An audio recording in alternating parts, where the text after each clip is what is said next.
বাঙালি বিদ্বেষীরা চলছে পড়ছে, বাঙালি বিদ্বেষীরা চলছে পড়ছে, বাঙালি বিদ্বেষীরা চলছে পড়ছে, বাঙালি বিদ্বেষীদের চালিয়ে দাও পুড়িয়ে দাও, বাংলা ভাষা বিদ্বেষীদের চালিয়ে দাও পুড়িয়ে দাও। অমিত মালব্যের দুই গালে, অমিত মালব্যের দুই গালে, অমিত মালব্যের দুই গালে, হিন্দি সাম্রাজ্যবাদীদের দুই গালে, হিন্দি সাম্রাজ্যবাদীদের দুই গালে।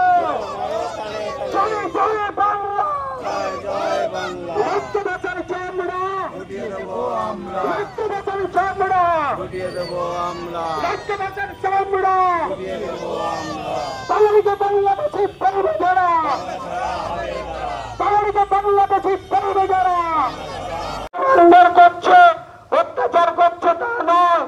বাঙালি মুসলমানদের যেভাবে অত্যাচার করছে, বিভিন্ন হিন্দু বাঙালিদেরও অত্যাচার করছে, নবযুদ্ধ বাঙালিদের অত্যাচার করছে।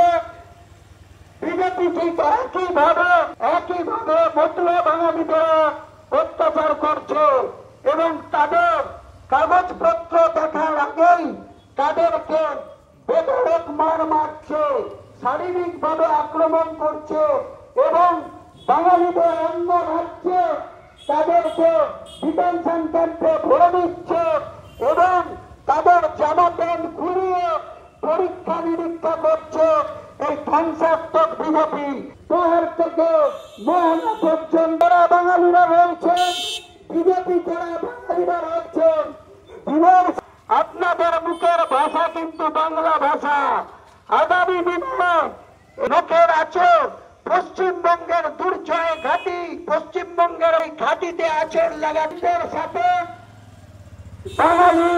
বাঙালিরা বিনা পারিশ্রমিকে লড়াই করেছিল।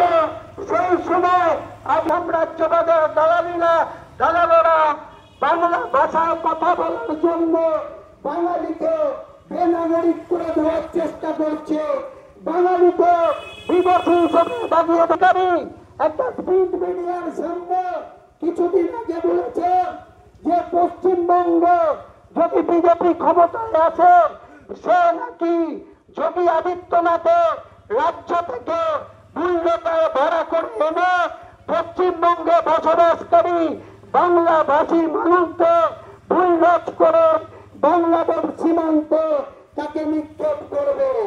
এই ধ্বংসাত্মক বিজেপির বিরুদ্ধে পাড়ায় পাড়ায় বাঙালি সহ সকল ভূমিপুত্ররা ঐক্যবদ্ধ হোক।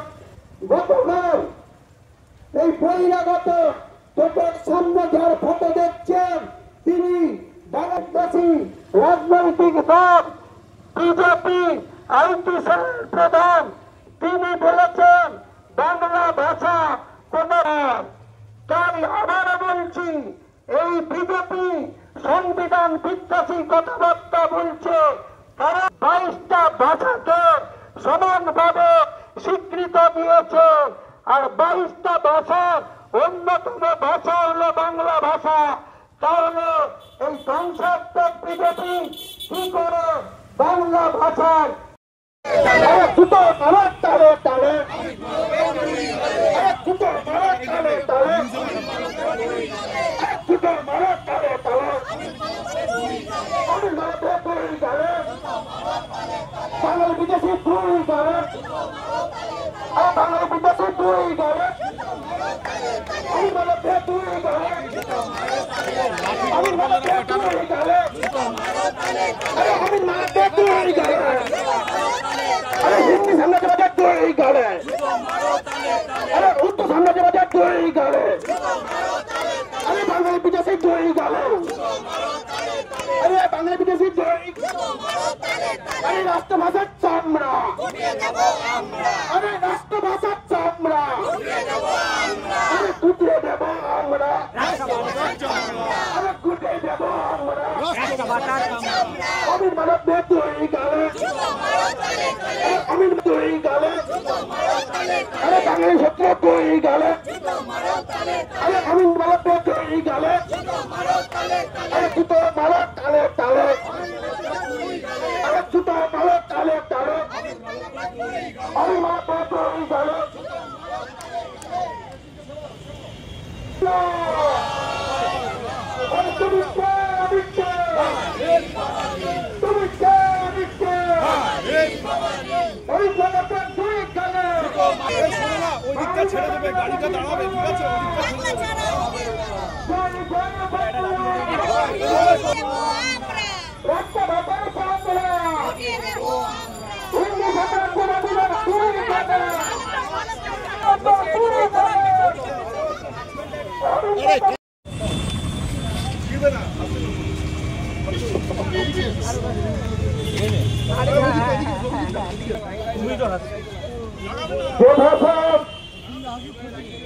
বিদ্যাসাগর মহাশয় কথা বলতেন, যে ভাষায় নেতাজি সুভাষ চন্দ্র বসু কথা বলতেন, যে ভাষায় বিনয় বাদল দীনেশ কথা বলতেন, যে ভাষায় মাতঙ্গিনী হাজরা কথা বলতেন, যে ভাষায় কামরুল ইসলাম কথা বলতেন, এই ভাষার কি কোনো অস্তিত্ব নেই?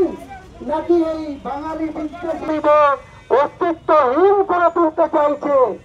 বাইরের রাজ্যে বিজেপি শাসিত প্রত্যেকটা রাজ্যে বাঙালিদের ওপর, বাঙালি সহ সকল ভূমিপুত্রদের ওপর, সে মতুয়া বাঙালি হোক, নামশুদ্ধর বাঙালি হোক, হিন্দু বাঙালি হোক, মুসলমান, এবং অত্যাচার করছে এই ধ্বংসাত্মক বাঙালি বিদ্বেষী রাজনৈতিক দলটা।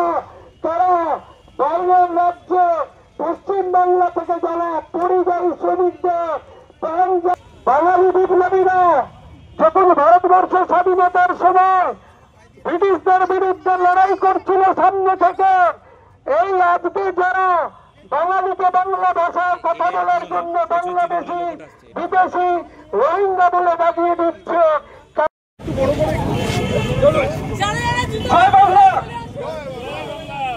সকলকে জানিয়ে রাখি, আমার ভাষার উপর চলা যদি কারো দখলদারি, আমি কিন্তু আঙ্গুল তুলে প্রশ্ন করতে পারি।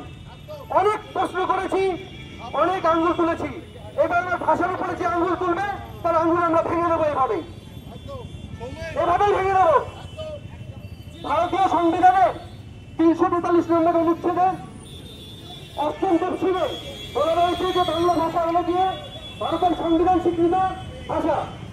সেই ভাষাকে বারংবার অপমান করছে দিল্লিতে বসে থাকা নেতারা এবং সেখানকার পুলিশ আধিকারিকরা।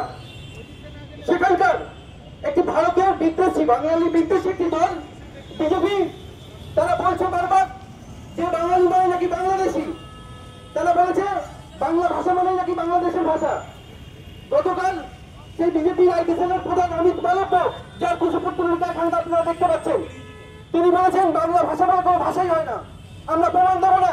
বাংলা ভাষা কি আমরা তার প্রমাণ দেবো না, আমরা দেওয়ার প্রয়োজন বোধ করি না। যারা জানে তারা জানে।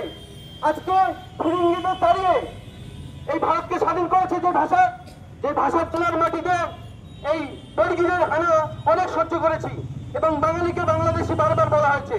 যখনই ভোট আসে তখনই ওই রবীন্দ্রনাথ ঠাকুর সাজা হয়। আগামী 20 তারিখ আবার আসবে এই সামনে এয়ারপোর্টে একজন বড় রবীন্দ্রনাথ ঠাকুর সাজে আসবে, বাঙালি হওয়ার চেষ্টা করবে, মেকি বাঙালি এনে দেখাবে। আমরা তাদেরকে হুঁশিয়ার করে দিতে চাই, বাংলার মাটিতে যতবার বাঙালিকে এইভাবে বাংলাদেশি বলা হবে তাদের কিন্তু এইভাবেই বাংলা ছাড়া করা হবে এবং কিন্তু এইভাবেই তাদেরকে জবাব দেওয়া হবে। বাঙালি কিন্তু জাগছে, জেগেছে রে জেগেছে, জেগেছে রে জেগেছে।